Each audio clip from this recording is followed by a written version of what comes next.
Good afternoon and a warm welcome to the Kibble CYCnet 2018 webinar series, brought to you by Learning and Development at Kibble Education and Care, Paisley, Scotland. We are absolutely delighted to be welcoming you to the third webinar in this series from Nancy Marshall, classroom-based CYW, Toronto District School Board. Today Nancy will be presenting on disability rights in CYC practice, a discussion. It's interesting, challenging, and will really stimulate you to reflect on your practice and think about doing things differently. Nancy Marshall, MA, BA, CYC. Nancy has been a classroom-based CYW for over 10 years, supporting autistic young people and students with diverse disabilities. She contributes to CYC Online, and her research interests are disability studies, human rights, and social justice. I'd like to hand you over now to Nancy for what will be a really stimulating presentation on disability rights in CYC practice, a discussion. So thank you and welcome everyone, and thank you so much to Kibble and CYCnet for providing this opportunity today. It's such an important topic, and I think it's one that we don't talk about enough. And I hope to get that conversation started so we can talk about it in our work settings today. So as Evelyn said, I've been working with autistic and disabled young people for over 10 years in schools and in community settings.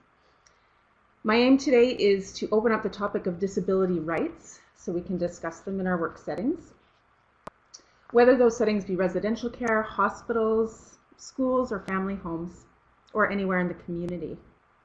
Also, my aim is to explore CYC characteristics, the CYC characteristics of practice, as a framework to discuss how we can support the realization of disability rights for young people.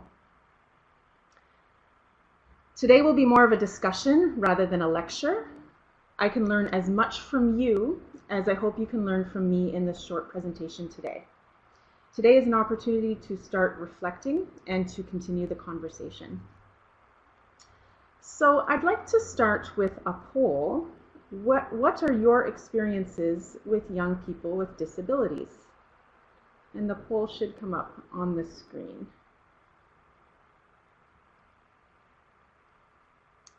So I have a family member or friends with a disability. I support or have supported disabled young people in my work. I have no experience with young people with disabilities, or I have a disability, or I am disabled myself.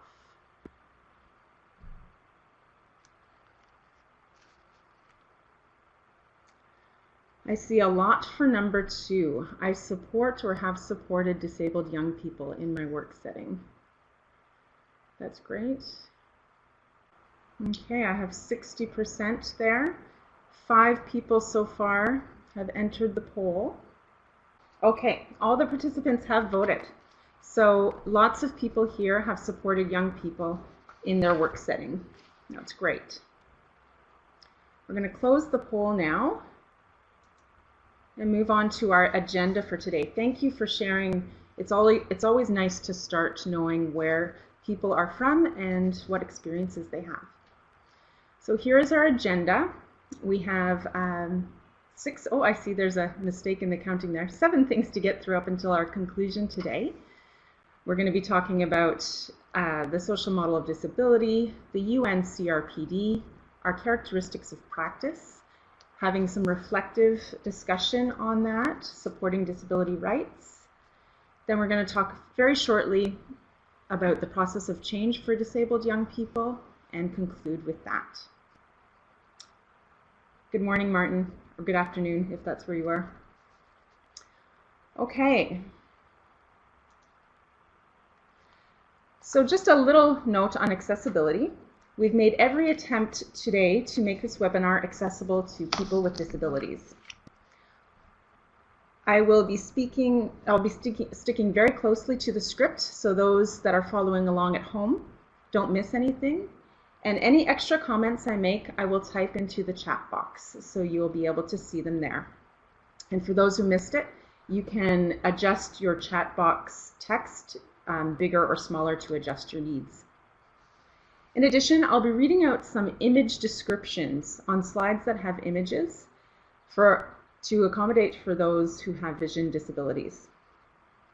And if you have any questions, please let us know in the chat box. If I speak too fast or if anything is not clear, please do let us know. We will be making this available after with a recording with closed captioning. Okay. So in this image on slide 4, there's a dark-haired man in a blue suit standing with his hands on his hips and his back to us in a large gray empty room. He's looking at a wall which has a short red ladder leaning against the wall. Above the ladder is a wooden door which is about 10 feet out of reach of the ladder. The door is inaccessible as the ladder is much too short to reach the door. Let's gently challenge each other for a minute. We live in an inaccessible world. I want to thank my colleague Jessica Corey for inspiring this as the first topic of conversation today. Think about it. We live in a world. I want to pose a short answer question here. How does living in an inaccessible world make disabled folks feel in the day-to-day?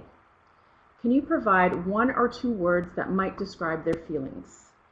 I will start, and I'm just going to write my word here in the chat box. I'm guest. I'm the host today, but I'm also a guest in the chat box. So my word is disempowered. Okay, I see excluded, forgotten, frustrated, isolated is one word. Unimportant is another. Ignored, alone.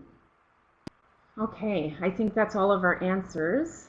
Thank you for sharing those. Some very powerful words. Ignored, alone, disempowered, excluded, and forgotten. Inaccessibility comes from the neglect to accommodate disabilities of all types, whether they be physical or not. This happens daily and much, much too often. I'll use an example from my own professional practice. I'm not proud to admit that until now, I've never thought about making my conferences or webinars accessible to people with disabilities. That's a really big deal for me as a CYC practitioner who advocates for disability rights. So I want to do another poll and see if we can be critically self-reflective here. Have you ever forgotten or neglected to accommodate disabilities? In your professional practice, with young people, with your colleagues. You can use my example if you like. Have you ever forgotten or neglected to accommodate for disabilities? So 4 people have answered yes so far. Yeah. Somebody's I'm not sure. Yeah.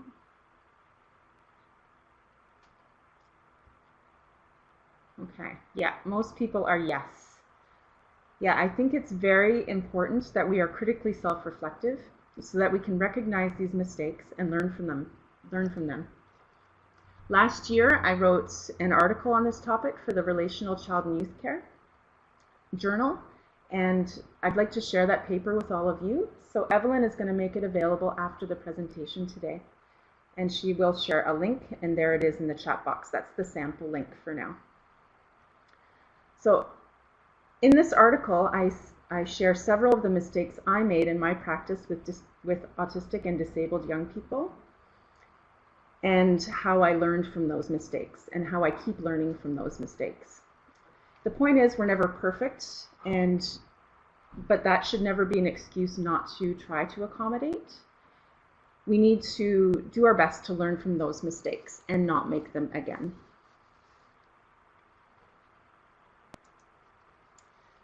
Okay, on slide 5, in this image, against a light green watercolor backdrop, there is a drawing of a middle-aged white man sitting in a wheelchair, holding a sign that reads, "I am disabled." He is sitting at the bottom of a staircase with a distraught look on his face. The image has text that reads, "Social model, a response to the medical model. It is the attitudes and physical barriers imposed on us by society." Another poll. Have any of you heard of the social model of disability before? I'm very interested. No, 2 people are a no, 1 person's a yes, 3 people a no, 4 people a no. Good, 5 a no. Okay, another yes. So most people have not. Evelyn is going to play a quick video that introduces this model to us.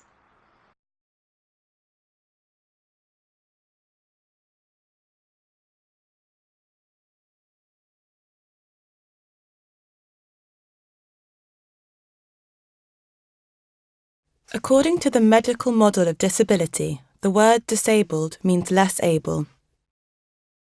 Less able to achieve your potential, less able to have meaningful relationships, less able to play an active part in the world around you, and that this is just your bad luck. This outdated view of the world puts the responsibility of overcoming disabling barriers on the person with an impairment. But this idea is changing. The more modern social model of disability says that a person doesn't have a disability, but that they are disabled. They are disabled by society. It is the attitudes and physical barriers imposed on them by society that prevents them from achieving their potential. The social model was developed by disabled people and their allies to help them take action against discrimination and to empower people to find solutions, remove barriers, and campaign together for equality and human rights. They showed how people with lots of different impairments face many of the same problems. These disabling barriers include prejudiced opinions and attitudes, restricted access, and people being systematically excluded. The social model looks for the ways that society can be planned and organised in order to provide accessibility, independence and opportunity in a way that enables people rather than disables them. What we learn from the social model of disability is that disability is a social construct created by social barriers, barriers which can be eliminated. We learn that it is the responsibility of government, public spaces, businesses and individual people to make the changes, to increase the access and build a more equal society where everyone has the opportunity to reach their full potential.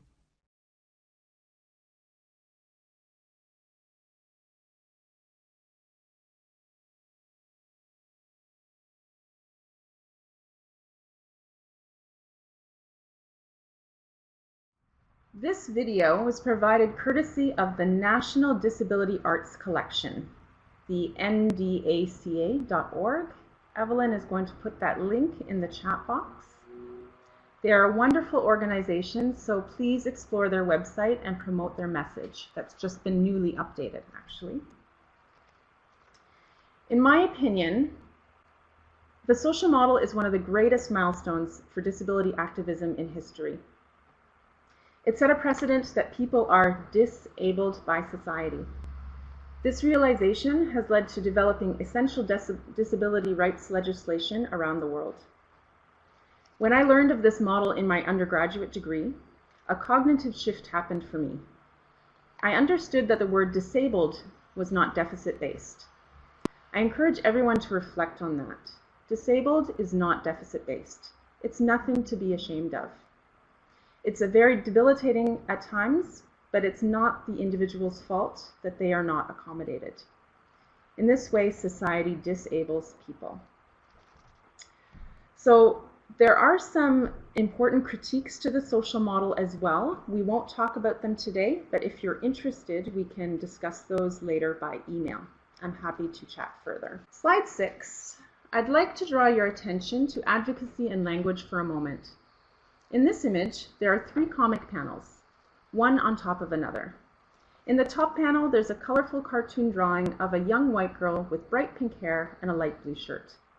Behind her is a speech bubble with the word autism written in rainbow colors. The text reads, "You cannot separate me from my autism." In the middle panel is an image of a twisted rope draped from corner to corner with the colors of the rainbow. The text in this panel reads, "Autism is intertwined into my identity. It is who I am." The bottom panel of the comic simply reads, "I am autistic," in rainbow-colored bubble letters. This comic was drawn by Doodlebeth. Please follow her art and advocacy and donate to her page if you can. And Evelyn will put that link in the chat box as well. So far in this presentation, I've used the terms person with disability, disabled people, young people with autism, and autistic young people. So I'd like to do a poll. There's Doodlebeth there in the chat box. And we're going to do a little poll. When I use the identity first choice of language, for example, autistic young people and disabled people, does it make you feel uncomfortable because I've been taught to say person with autism or person with disability?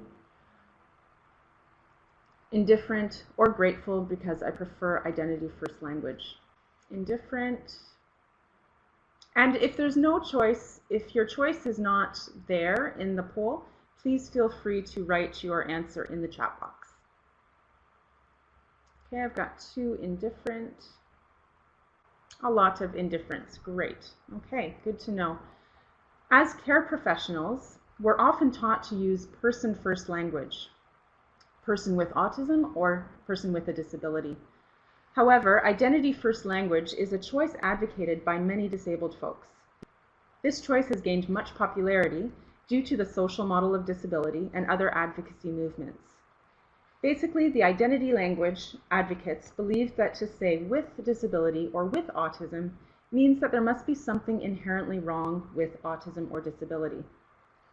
When they say disabled or autistic, it means there is nothing to be ashamed of and they're proud of who they are. There are also people with disabilities who prefer person-first language, i.e. I have a disability or I have autism, and that is their right as well. There's pride and advocacy on both sides and both perspectives, so please always ask the person you are working with. And there are 2 links. Yes, so Violet says, I've been taught person-first language throughout my career. Yes, exactly. So if you want to learn more about the identity-first language choice of advocacy movements, Evelyn is going to paste 2 links there in the chat box. I please encourage you to look at those. Okay, slide 7. In this image, there is a photograph of a crowd of disabled folk on Downing Street in London, UK. There are people in wheelchairs, people with canes, and other people walking without any assistive equipment. They are holding signs that read, "We want full inclusive rights," and other signs promoting disability rights messages. This photo was taken on September 2016 and represents the continued protests that have occurred around the world as activists advocate for their basic rights to inclusion, health, education, work, and participation. Through decades of these efforts, the United Nations Conventions for the Rights of Persons with Disabilities, the UNCRPD, was finally adopted in 2006. In Canada, it was not ratified until 2010. And please see this link for more information on the full document. Evelyn will post it there in the chat box. The United Nations is committed to changing attitudes that view people with disabilities as objects in need of charity, treatment, and protection. Instead, the UNCRPD views people with disabilities as free-thinking individuals and independent subjects who are capable of consenting to their own health needs and their own needs. Today, we'll touch on a few rights listed in this convention that I feel are most relevant for this introductory session. Okay, so we have accessibility, living independently and being included in the community, freedom of expression and opinion, and access to information. In 2016, here in Ontario, our Provincial Advocate for Children and Youth published a document called the We Have Something to Say report that included the voices of over 170 children and youth in Ontario, including 7 students from my autism program. In this report, young people described inaccessible education and employment services, frustration about overprotective adults preventing them from becoming independent citizens, and feelings of being left out of important decisions that impact their lives. The overall message was that they are often treated as young, incapable people in need of help and charity. You can find the full report here, and Evelyn will put the link. It's a free document, PDF. There it is. Although it is a narrow study that focuses only on the voices of young people in Ontario, it likely echoes the frustrations of young people across the world. Global statistics reveal that disabled people are continually excluded from quality education, employment opportunities, and participation in society. So I'd like to do a short answer question. Would anyone like to give an example of how these rights have been denied to young people from their own experience? It can be professional or personal experience. I think to get you started on this, Yona is going to give you some prompts in the chat box there so you can get you thinking. So Yona has posted, in classrooms I work in, students with disabilities are often asked to write or type out answers when speech to text is supposed to be offered to them as an accommodation. In Ontario, autistic young people are often suspended or expelled or asked to attend half days when they act out aggressively because their rights have been denied on a daily basis. When young people express concerns about being bullied, they are often asked to just stay calm or self-regulate. We often blame funding as a limitation in making appropriate accommodations. I think that answer is an important one because when you think creatively and outside the box, you can find free ways to provide accommodations. Lack of time can be blamed too, yes. Again, thinking creatively and outside the box. There are grants to be applied for. Okay. When I've worked with children who have had a hard time expressing themselves when they are angry or overwhelmed, they are often removed from the group setting, which causes them to become more frustrated. Yes. Often, segregation separating them from the group is causing more exclusion. Field trip accessibility issues, transport site access, yes. There are not enough schools in Ontario that accommodate autistic students, yes. Independent living delayed due to shortages of suitability, adapted accommodation. I'm going to move on to the next slide. On this slide, I've listed 4 more important disability rights: health, education, work and employment, participation in cultural life, recreation, and sport. Now for this short answer question, from your own experience, can anyone share an example of how young people have successfully realized any of these rights? So now we're talking about the successes rather than the denials. So you have education, health, work and employment, participation in cultural life, recreation, play, and sport. So for example, in the chat box, Yona has written, my place of work is getting much better at incorporating technology to accommodate various accessibility needs. I see here in one of the answers, more studies and literature are being published that amplify the voices of disabled youth so that we can accommodate them better. Yes. All students are genuinely welcomed at my institution. As required, they're provided with personal helper support, ergonomic assistance, and assistive technology. Wonderful. That's wonderful. Many programs and services available to students to assist in the classroom and school life, assistive technology, counseling services, writing centers. Wonderful. I think we'll move on from this one because we'll talk more about these things as we, and Yona says, don't worry about spelling or grammar. Absolutely. We will talk more about these as we look at the characteristics of child and youth care practice. So again, I want to thank you for those ideas. I think it's extremely important that we look at the successes along with the challenges always. So on slide 10, we have the fun part. Evelyn has sent you this diagram and an article on the 25 characteristics of CYC practice, and I hope you all had some time to review it. This image depicts the BID model of CYC characteristics, organized by Tom Garfat and James Freeman into 3 categories: being, interpreting, and doing.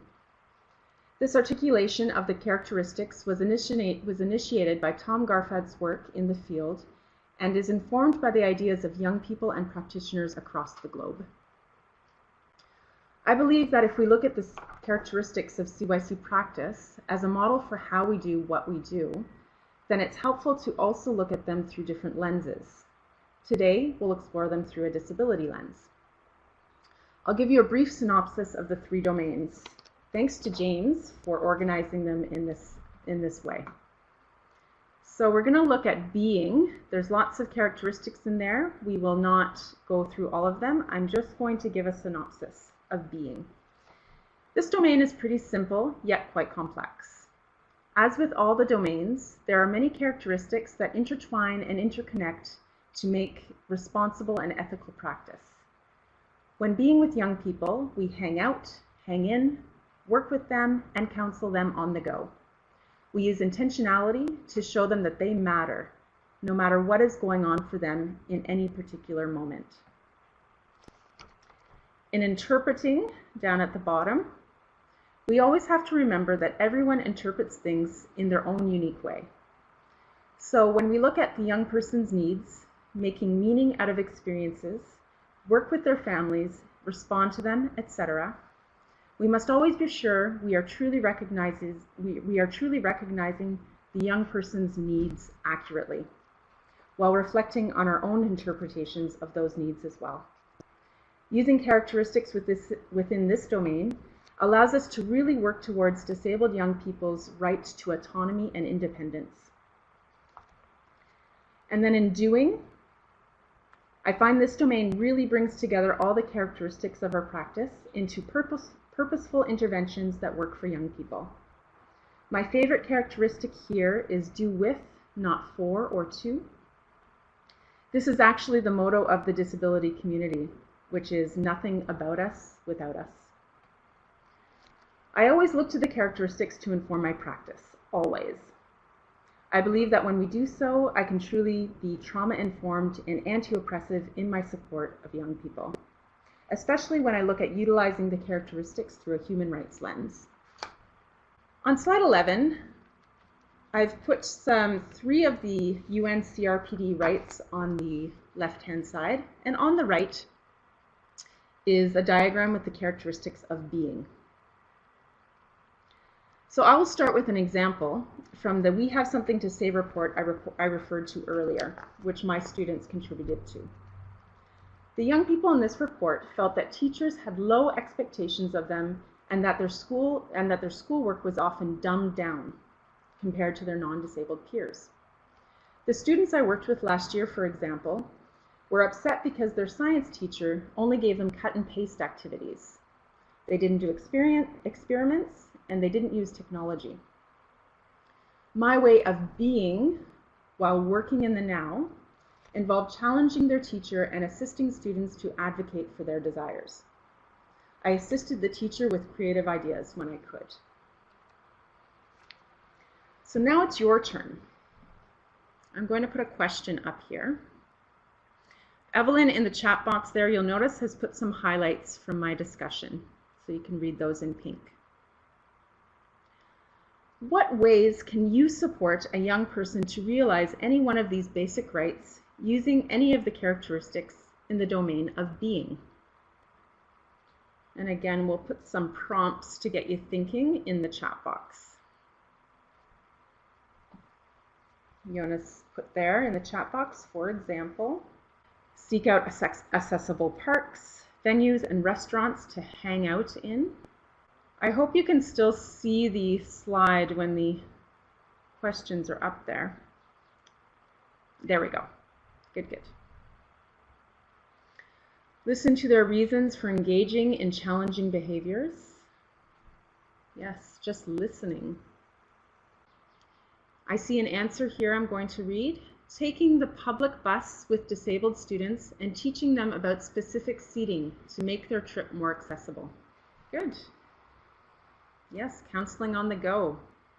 Working with them with barriers on the go. Being aware of their own individual likes and dislikes. Yes, exactly. Working with their strengths can help them realize how they can overcome barriers on their own. I see someone is typing in the chat box, so I'm just going to wait to see what they say. We have 4 answers. In the domain of being, you can be aware of their own individual likes and dislikes. Listening to what young people want themselves. Let's see what the other ones are here. Taking the public bus with disabled students and teaching them about specific seating to make their trip more accessible. Counseling while in an uncomfortable situation. Yes, absolutely. Violet has written in the chat box, counseling on the go, debriefing after a stressful situation for a client, asking questions to guide them to come up with their own solutions. I love those. Those are all working towards the rights of independence and participating with autonomy. Asking questions to guide them to come up with their own solutions. I think, okay, I see a new one here. Sometimes it can take more time than we are used to or a different pace to really listen. Absolutely. There was one time I sat with a student for an hour in silence, and it was quite a different situation and hard for me to do, but necessary. Debriefing after a stressful situation. Okay. Hanging in when they are really frustrated and expressing it. Absolutely. The hanging in part of the being is one of my favorite trauma-informed aspects of the characteristics. When you truly hang in with somebody, with a young person, that means that you're letting them know that they matter, no matter what they're doing. Okay, I think we're going to go on. Those are all great. We got 5 answers and a few answers in the chat box, so that's wonderful. So interpreting.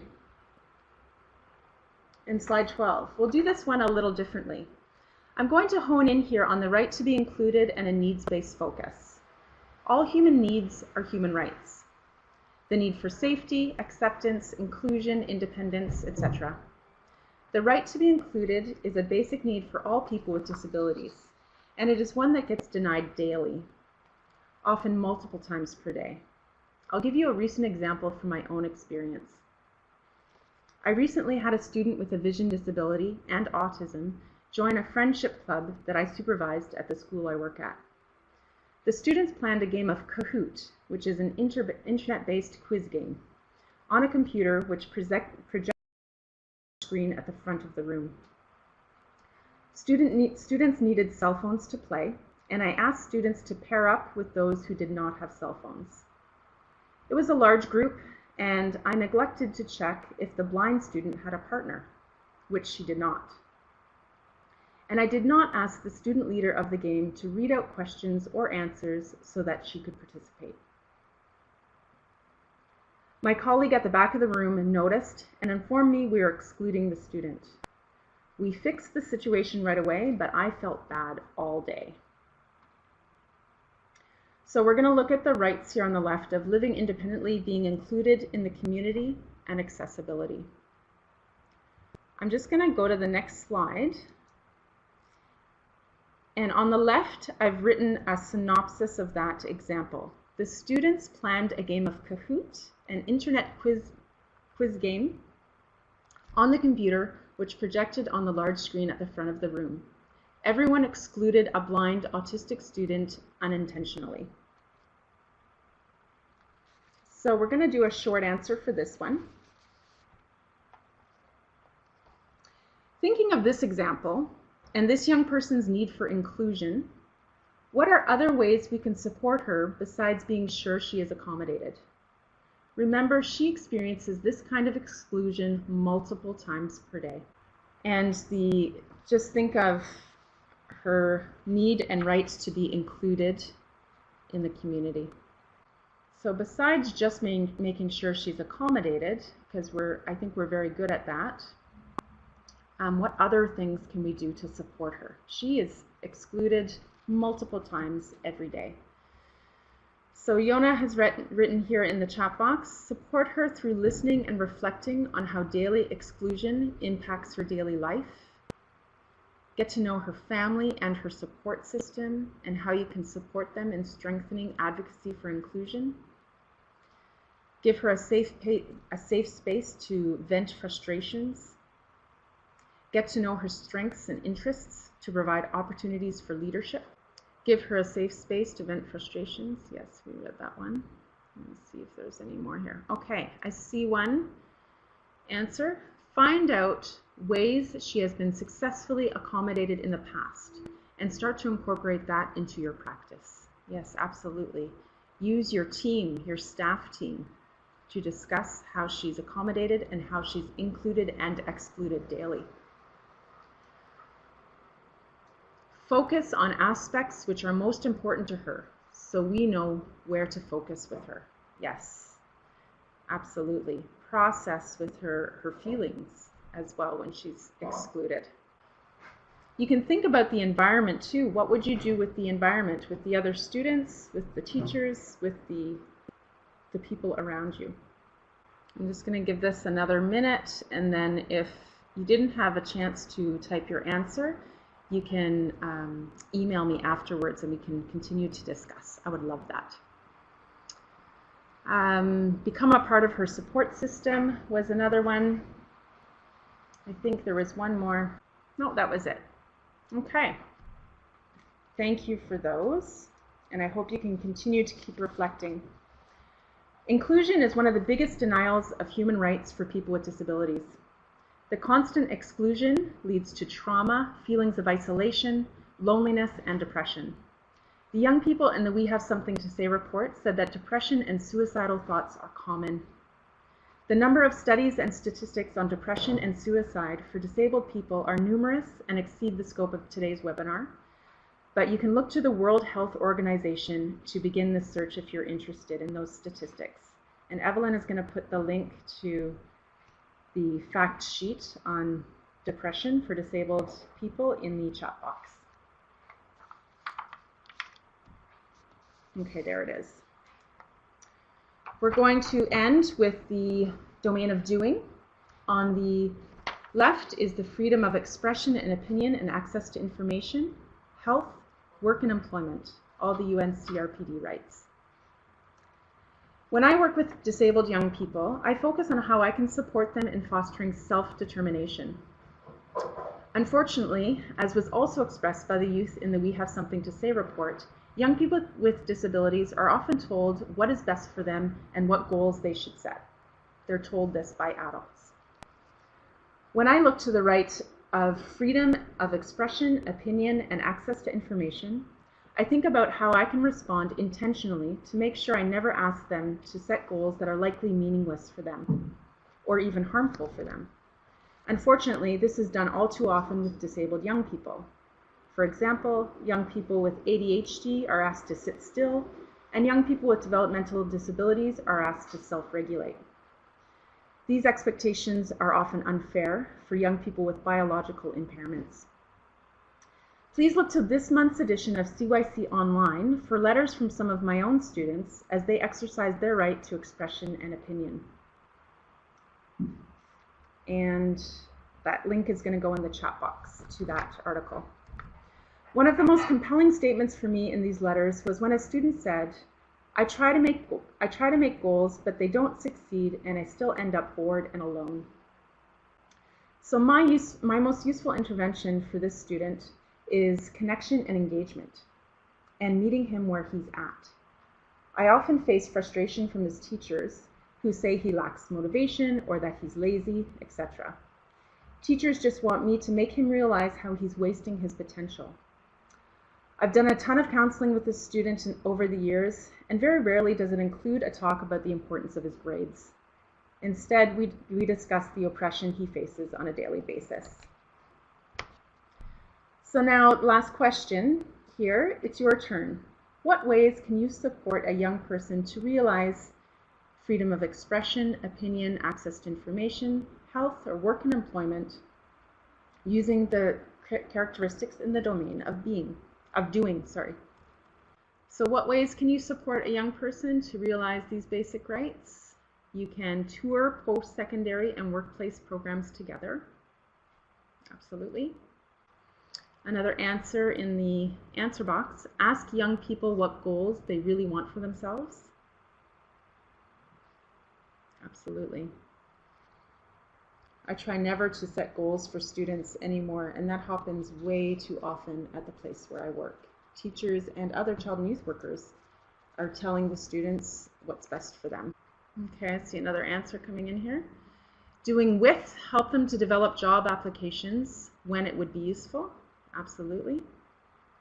Develop rituals like a secret handshake, etc., that shows them you are connected and that they matter. Absolutely. The connection and engagement part, no matter what a student is doing or how they are acting, letting them know they matter in every moment. Having them set their own goals and work with them to develop an action for achieving those goals. Yes, a care plan or an action plan with students with disabilities should be initiated and created by and with them always. I think we will go to the concluding one and keep reflecting on that question and all of those domains. Oh, I see another one in the chat box here. Genuine engagement is vital to trust and really letting them know you care. Yes, absolutely. Yes, so please keep reflecting on those and freedom of expression, health, work and employment, thinking of independence and autonomy for students with disabilities at all times. I'm going to go to our final slide, second final slide here. We'll close up that chat box. Okay. I want to leave you with a final thought about change. Child and youth care practitioners value individuals as capable agents of their own desired and positive change. This statement comes from a renewed definition of CYC practice that was created in collaboration with Ryerson University's master's program last year. And you can find this definition here. And there it is. So when I did an open access CYC journal search of the term disability, not much came up about actual CYC practice with this population. But one of my favorite resources is actually a discussion on CYC.net. And Evelyn will put the link to that discussion. And there it is. So in this thread, the main point of discussion was how we can foster self-determination in these young people and work with the environment when facilitating change. Often due to information from the medical and psychiatric practices that dominates our literature, we assume our support for disabled young people must fall in line with the medical model of doing things, that we need to support young people with their disability rather than with their everyday experiences of oppression. And we don't think enough about possible trauma caused by the medical model that influences their behavior. So in summary, the CYC characteristics for me inform a holistic model of support that involves advocating for change in the environment as much as it involves supporting the young person to advocate for change that works for them. And if you remember back to the United Nations goal, that is their goal as well. They are free agents capable of their own desired change. I'm just going to leave you because our time is up now, and think about what you'll do differently in your practice. And again, I'm happy to engage in this conversation at any time via email. So please email me there at nancy.marshall@ryerson.ca. and time for me to go and try to cool off into some air conditioning. Thank you, Nancy. Thank you. Thank you very Thank you, much Evelyn. indeed for a wonderful seminar. It was really thought-provoking and very, very stimulating.